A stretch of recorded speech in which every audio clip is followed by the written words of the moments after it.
Aleluya. Bendiciones a todos.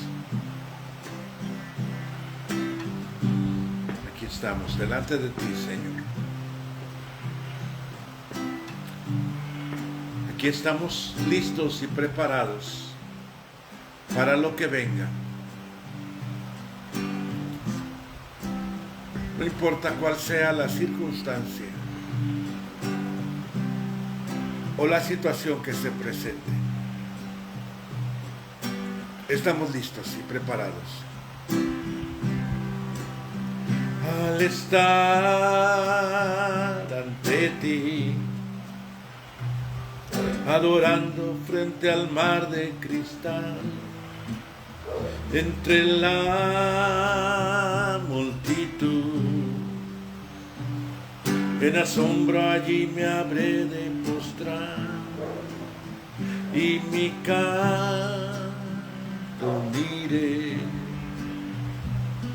a millones proclamándote Rey, y mi voz oirá entre las multitudes cantar.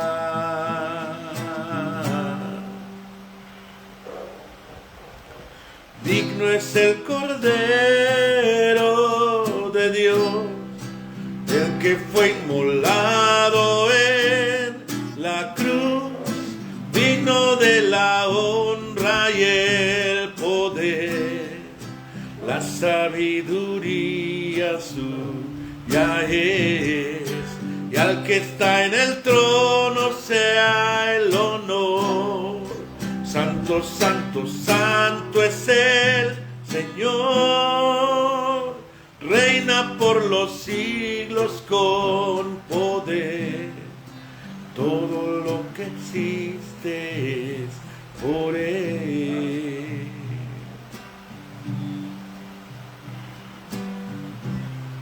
Oh sí, Dios, un día vamos a estar delante de tu presencia, Señor. Vamos a estar adorando frente al mar de cristal. Y vamos a estar libres de angustia, de temor, de cansancio. Esa es nuestra esperanza, Señor. Que vamos a poder estar frente a ti. Vamos a poder verte. Vamos a poder escucharte. Vamos a poder tocarte. Y esa es la esperanza que tenemos, Señor. Y vamos a unir nuestro canto a miles de millones.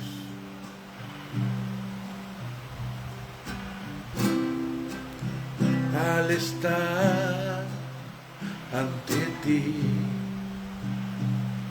adorando frente al mar de cristal, entre la multitud,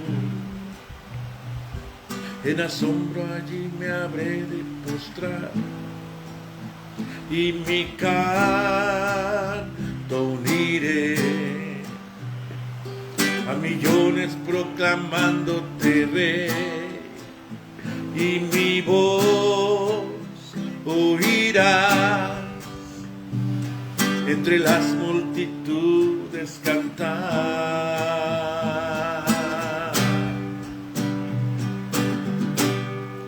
Digno es el Cordero de Dios, el que fue inmolado en la cruz, digno de la honra. Aquí estamos de regreso, mis hermanos. Me fui, se desconectó por un breve momento, mas aquí estoy. Bueno, pero la idea de la canción era esa, ¿no? La idea de la canción es que con todo lo que está pasando de la guerra de Irán, de la guerra de Estados Unidos, y que dice que ya se acabó, que no se acabó, que sigue la guerra, no sé qué va a pasar, no sabemos qué va a pasar, pero proféticamente tiene que haber guerra. Y proféticamente tiene que haber luego una falsa paz, porque dice que cuando se diga paz y seguridad es que nos va a llegar el paz, paz, paz. Entonces, sí va a ocurrir la guerra y sí va a ocurrir la falsa paz. Y luego viene Cristo. Y yo creo que estamos muy cercanos y que cada vez estamos más cerca. Cada vez se va a cumplir más cada profecía. Entonces, ¿cuál es nuestro trabajo? Nuestro trabajo es estar listos, estar preparados para que sea que Cristo venga hoy o sea que tenga que trabajar mañana. Estoy preparado para las dos cosas. Porque nuestra redención está cerca. Porque nuestra redención está cerca. No voy a enfocar ahora a mi esposa porque le prometí que no lo iba a hacer, porque no quiere salir. Entonces, a menos de que ustedes le digan, sí, que salga, entonces le enfocamos.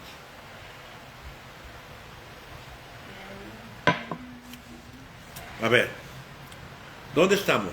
Hebreos 9. Ahora bien, la primera alianza tenía sus reglas para el culto, pero en un santuario terrenal. La tienda se levantó de tal forma que en su primera parte, llamada el lugar santo, recuerda que había tres partes principales en el tabernáculo de Moisés y también en el templo de Salomón. En la primera parte, aquí nada más está señalando las dos partes del santuario, pero había una tercera parte que se llamaba el atrio, que era el atrio, y luego entraban al lugar santo y luego entraban al lugar santísimo. Entonces se refiere al lugar santo. Dice, en su primera parte, llamada el lugar santo, estaba el candelabro y la mesa con los panes consagrados a Dios. Detrás del segundo velo estaba el lugar santísimo. Allí había un altar de oro. Fíjate que aquí hay una discrepancia. No sé exactamente por qué lo menciona en Hebreos que el altar estaba en la parte del lugar santísimo. Yo siempre he sabido y he leído en el Antiguo Testamento que estaba en el lugar santo el altar de oro. Te prometo que lo voy a investigar porque está esta discrepancia, pero vamos a seguir adelante. Para quemar el incienso y el arca de la alianza, cubierto de oro por todos lados. En el arca había una jarra de oro que contenía el maná, y también estaba el bastón o la vara de Aarón que había reverdecido, que había retoñado, y estaban las tablas de la alianza, las tablas de la ley. Encima del arca estaban los seres alados, o sea, los serafines, que representaban la presencia de Dios, los cuales cubrían con sus alas la tapa del propiciatorio. Bueno, no dice aquí, pero yo te lo digo. Pero por ahora no es necesario dar más detalles sobre estas cosas. Es decir, era todo un simbolismo que había. Y todo esto, mi hermano, todo esto era la sombra, la maqueta de lo que había de venir, de lo que tendría que ser.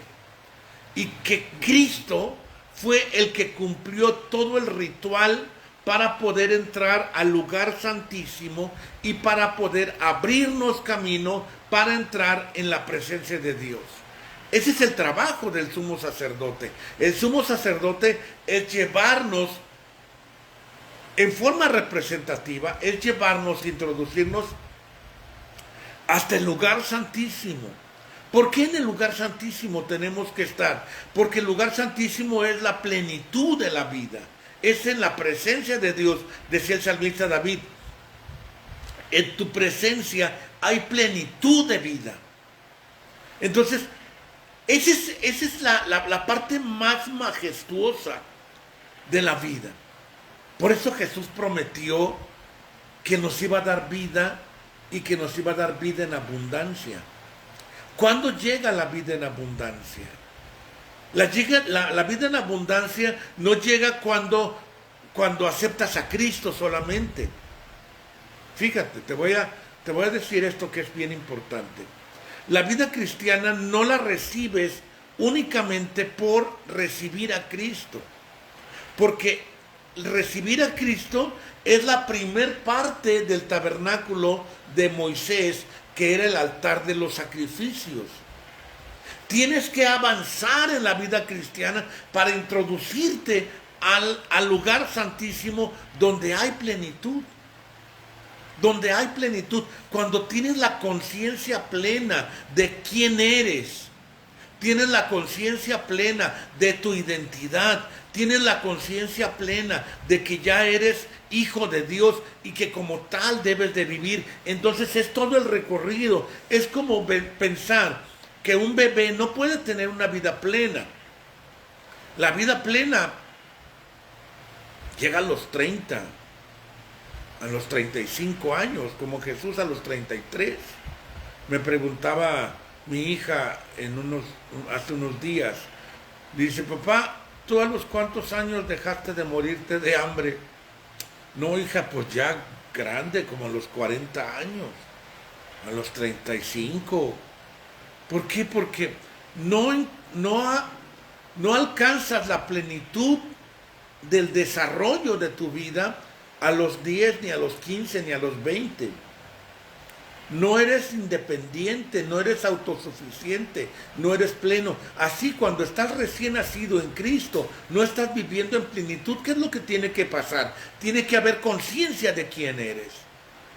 Tiene que haber actividad de vivir como hijo de Dios. Por eso es importante avanzar en la vida cristiana. Por eso es importante crecer en la vida cristiana. Por eso no nos podemos quedar nosotros en el atrio ni en el lugar santo. Tenemos que avanzar al camino que Cristo nos abrió a través del velo para entrar a la presencia de Dios y para vivir en esta conciencia de la presencia de Dios en nuestra vida, para que Cristo sea el que nos fortalezca, el que nos nutra, el que nos hable, y de esta manera poder vivir en plenitud y ser maduros espiritualmente. Y los maduros espiritualmente son los que viven en plenitud, son los que viven en la vida abundante. No sé si soy claro, esposa mía. Ayúdame a saber esto. Pues me preguntaba varias cosas. Por ejemplo, cuando ya sea la restauración final de los hijos de Dios y aquellos que no hayamos alcanzado esa madurez espiritual, esa plenitud, pues así nos va a recoger el Señor, ¿no? Sí, así nos vamos. Y entonces, ¿cuál es el propósito de avanzar y de crecer? Me gustaría que nos explicaras. Maestro. Maestro. Fíjate, ¿cuál es el propósito, dice mi esposa, de avanzar y crecer aquí? Un recién nacido está en peligro de muerte todo el tiempo. Todo el tiempo está en peligro de muerte. Los chamacos se les olvida respirar. Se trepan a lugares peligrosos. Se meten a cubetas y se ahogan. Un recién cristiano, recién convertido, corre el peligro de morirse si no crece, si no madura, si no adquiere conciencia. Y además, la naturaleza de Dios es vida, y la vida produce crecimiento. La vida produce un avance. ¿Por qué? ¿Por qué tenemos que madurar y crecer? Porque esa es la naturaleza que Dios nos ha dado. Así es la naturaleza de Dios. Es viva, y la naturaleza viva o el organismo vivo tiende a crecer. Y porque Dios quiere que le conozcas desde aquí, para que le sigas y le sirvas con conciencia. Con voluntad, con entendimiento. Ajá, con entendimiento. Entonces, es maravillosa la vida cristiana si la entiendes. Porque se parece mucho el proceso de crecimiento natural de un ser humano con el proceso natural espiritualmente. Si tú te fijas en las características de un niño que es egoísta, que es imprudente, que es inconsciente de los peligros de la vida, así también el nuevo convertido es. O cuando eres adolescente. O cuando eres adolescente. Tu corteza prefrontal No se ha desarrollado y no mides el peligro, eres rebelde, eres contestón, eres desesperado. Y conforme vas creciendo, vas aprendiendo a madurar, vas aprendiendo. Por eso es que hace unos días escuchaba yo un podcast de una persona que hablaba acerca de la economía, hablaba de dinero y hablaba de empresa y hablaba de negocios. Y decía que la plenitud de los negocios y de la economía normalmente no llega a muy temprana edad, porque si no, no tendría propósito el esfuerzo ya más grande. Si yo a los 25 años tengo mi vida resuelta, pues ya qué chiste es esforzarme en lo demás. Y pasa lo mismo en lo espiritual. Vas aprendiendo y vas creciendo y vas descubriendo. Y es emocionante. Es emocionante la vida cristiana. Es emocionante ver cómo ves la mano de Dios, ves el poder de Dios, ves cómo Dios te respalda, ves cómo Dios te disciplina, ves cómo Dios te enseña, ves cómo Dios te lleva avanzando y vas creciendo y dices, wow, qué bien. Estoy mejor que hace un año, que hace 2 años, que hace 5 años. Voy creciendo, voy avanzando y vas disfrutando más la vida. Y conforme entras a la conciencia de la presencia de Dios y de quién eres, vas a darte cuenta lo maravilloso que es estar con Cristo.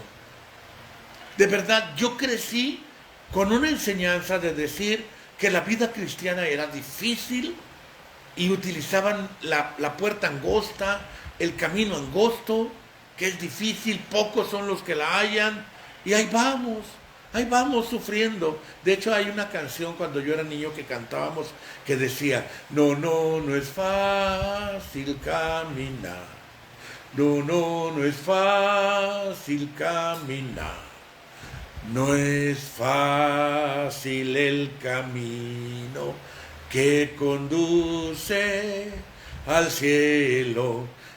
Y yo tenía un muñequito que le faltaba una pierna y yo cantaba con mi muñequito esa canción. No es fácil, pero era un camino lastimero. Y yo aprendí de esta manera que la vida cristiana vas arrastrando la cobija, vas arrastrando tu humanidad y vas caminando como un gusano que se arrastra sobre el pasto de la vida. Y qué difícil y qué triste es. Por eso también no es aceptable bajo ninguna circunstancia la enseñanza bajo el temor también. Ajá. Porque pues Dios no quiere que le sigas por temor, por convicción, por entendimiento, por voluntad propia. Y fíjate cómo el autor de Hebreos nos habla de que todo lo que ocurrió en el Antiguo Testamento, en el tabernáculo y en la ley, era una sombra o una maqueta de la realidad, porque está explicando que los sacrificios de los toros y de los corderos no podían limpiar realmente la conciencia del hombre, no podían limpiar el corazón, porque eran sombra de lo que había de venir. Y ahorita que está pasando lo de la guerra de Irán, te comento rápido. El tabernáculo de Moisés, dale una estudiadita a la imagen del tabernáculo de Moisés. Voy a ponerla, al ratito le voy a pedir a mi esposa que haga una publicación aquí en el club de lectura de cómo estaban acomodados los muebles o las piezas del tabernáculo de Moisés.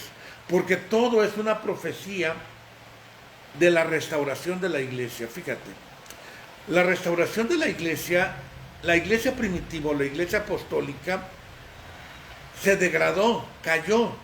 Si tú te fijas, la iglesia de la Edad Media ya no era la iglesia de los primeros años. De la iglesia apostólica estaba muy distante a cómo era con la iglesia de la Edad Media. La iglesia que yo conocí hace 50 años era muy distinta a la iglesia de los apóstoles. ¿Por qué? Porque la iglesia se degradó, pero Dios prometió una restauración de la iglesia. Y el tabernáculo de Moisés es una profecía de la restauración de la iglesia. Los elementos del tabernáculo de Moisés están platicando y hablando de la restauración. Por eso es que la restauración o la reforma religiosa, la reforma de la iglesia, comenzó con Martín Lutero. ¿Con cuál doctrina? Con la doctrina de la salvación por fe, que es el primer mueble, que es el altar de los sacrificios o el altar de bronce. Después, con los bautistas, se restauró el bautismo en agua, porque Lutero seguía restaurando, seguía bautizando a los bebés. Con los bautistas se restauró el bautismo en agua.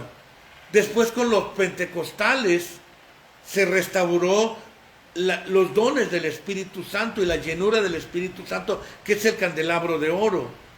Después, en los años 60, se empezó a restaurar la iglesia como comunidad. A mí me tocó la restauración de las iglesias como comunidad a finales de los 70, a principios de los 70, casi finales de los 70, principios de los 80, se empezó a restaurar la iglesia como una comunidad. Por eso es que muchas iglesias nos llamamos comunidad cristiana de tal. Antes se llamaba Templo de Sarón, Templo Betel, Templo Elim, Templo Fulanito Esmirna. Ahora se llama Comunidad Cristiana del Sinaí, o de Sion, o de Elim, o de Comunidad Cristiana de tal, porque es la mesa de los panes. Después se empezó a restaurar la alabanza, y yo no sé si tú recuerdas, en los 80s, en los 90s, la alabanza cómo cobró auge, cómo cobró fuerza, cómo cobró vida, con Marcos Witt, Palabra en Acción, Juan Carlos Alvarado, y todos esos grandes músicos que empezaron en los 90s, y la alabanza empezó a cobrar fuerza. Ahorita se predica mucho acerca de la prosperidad, que es el arca del pacto, el arca de la alianza, el lugar santísimo. Se predica acerca de la vida cristiana en plenitud. Se predica ya una vida, no una vida cristiana de derrota, no una vida cristiana de pobreza, no una vida cristiana de fracaso, ni de sufrimiento, sino una vida cristiana en plenitud, que es el lugar santísimo, que es el arca del oro, el arca del pacto. ¿Qué sigue? Sigue la venida de Cristo. Ya se acaba. Kabuchi. Así decía mi mamá cuando a los bebés, Kabuchi, ya se acabó la comida. Ya se acabó la restauración, porque ya viene Cristo. La vida cristiana en plenitud, la vida cristiana en ese entendimiento de lo que significa el sacerdocio de Cristo, el sacerdocio según la orden de Melquisedec.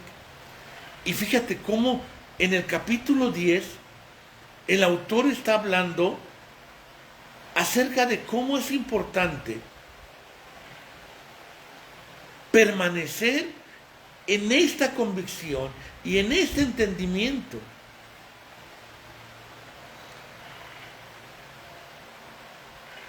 Dice, fíjense,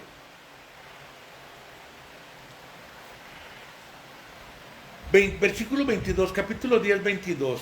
Por eso acerquémonos a Dios con corazón sincero y con una fe completamente segura, limpios nuestros corazones de mala conciencia y lavados nuestros cuerpos con agua pura. Está recorriendo el tabernáculo. Mantengámonos firmes sin dudar en la esperanza de la fe que profesamos, porque Dios cumplirá la promesa que nos ha hecho. ¿De qué? De venir por nosotros. Busquemos la manera de ayudarnos unos a otros y tener más amor y hacer el bien. La mesa de los panes. No dejemos de asistir a nuestras reuniones como hacen algunos, sino animémonos unos a otros, y tanto más cuanto vemos que el día del Señor se acerca. El altar de oro. Ay, asusté a Braulio. Asusté al perrito. El altar de oro. ¿Te das cuenta? El autor nos hace un recorrido virtual del tabernáculo de Moisés, y nos lleva al altar de oro. ¿Para qué? Para que podamos entrar a la plenitud, a gozar la vida cristiana, no a sufrirla, no a sufrirla. La vida cristiana no es para sufrirla, es para gozarla, para que veas la mano de Dios, para que veas el poder de Dios, para que veas su amor, su misericordia, y para que tú puedas afrontar con valentía, con valor, con entereza cada situación que se te presenta. Y que tú digas, puedo con eso y con más. Échale más, Señor, yo puedo con eso. Porque Dios no te da más de lo que puedes soportar. Porque si estás viviendo una situación es porque tú puedes creer, porque tú puedes trabajar y porque tú puedes avanzar. Esa es la vida de la vida cristiana en plenitud. No una vida libre de conflictos y de problemas, sino una vida de victoria, porque crees quién está contigo, quién está a tu lado, quién te sustenta, quién eres delante de Dios, que eres un hijo del Señor y que tú vas caminando con esta convicción y con esta entereza. Esa es la vida cristiana. Y el autor me encanta cómo nos da todo el recorrido. Porque el cristiano que vive pecando y pidiendo perdón, y pecando y pidiendo perdón, y pecando y pidiendo perdón, está en el altar de bronce, está en la entrada, está apenas cruzó 2 pasos, está en el inicio. Y dice, avánzale, chaparrito, vamos adelante, camínale. Ya no estés lloriqueando cada que tienes un conflicto. Ya no estás llorando, ay, es que nadie me ayuda, ay, es que nadie me da, ay, es que nadie está conmigo, ay, es que me dejaron solo. Dios no te ha dejado, Dios está contigo. Sigue avanzando, sigue creciendo. Y dice, y mantente firme. Y alaba al Señor, y llénate del Espíritu Santo, y comparte con tus hermanos, y comparte en la mesa de los panes, y luego no dejes de asistir a la iglesia, ve a la iglesia, congrégate, llega ya al altar de oro. ¿Por qué? Porque el altar de oro está a un paso de la vida en plenitud. ¿No te emociona, hermano? ¿No te parece maravilloso? Pues el candelero con el Espíritu Santo que no te deja solo. Y la mesa de los panes, departes ahí, convives con tus hermanos en Cristo en la mesa de los panes. Y luego alabas a Dios juntos y adoramos a Dios. Y oras en el altar. Oras, alabas, adoras, ofreces ofrendas, das. Ya no estás únicamente pidiendo, ya das, ya ofrendas, ya te das a ti mismo. Y entonces viene la vida en plenitud. Es maravilloso, hermano. Ay, Dios mío. Si no oramos, no tenemos el incienso encendido. Ajá. Fíjate qué importante es la oración. Sí, la oración, la alabanza, los diezmos, las ofrendas, el compartir la mesa, el llenarnos del Espíritu Santo. La despensa, el servicio. Sí. Los anuncios que damos los domingos, que es la lectura, la mañanera, la despensa, la oración, el aseo, todo lo que los anuncios que damos los domingos, que es lo que se hace en la iglesia todo el tiempo, constituyen la columna vertebral de la iglesia. Por eso es que cada domingo estamos insistiendo en lo mismo. Por eso dice mi hermano, terminamos con esto. Versículo 35, no pierdan pues su confianza, porque ella les traerá una gran recompensa.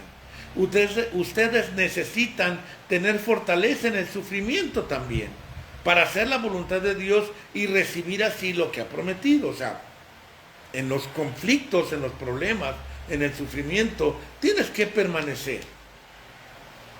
Pues la Escritura dice, pronto, muy pronto, vendrá el que tiene que venir. No tardará.